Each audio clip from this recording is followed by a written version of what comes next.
C'est une décision intelligente et justifiée par le fait qu'on ne peut pas, on n'a pas le droit d'infliger à des populations entières des souffrances, des appauvrissements décidés par des gouvernements, des réductions de salaire, de traitement, de droits sociaux, sans leur demander leur avis.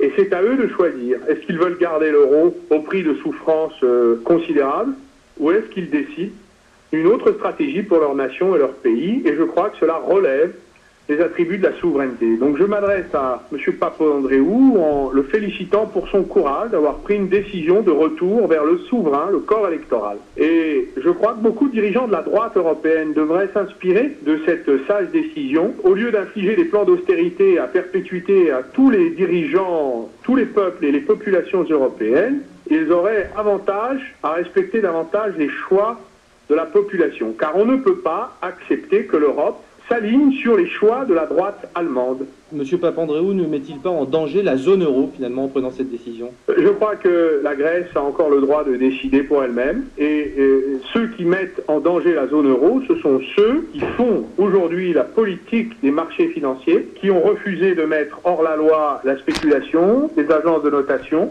qui n'ont toujours pas mis 15 ans après la taxation de transactions financières qui aurait permis d'échapper à la crise des dettes souveraines. Ce sont eux les responsables des difficultés de la zone euro. Ce n'est pas M. Papandréou. D'abord, le peuple grec doit parler et nous respecterons son verdict.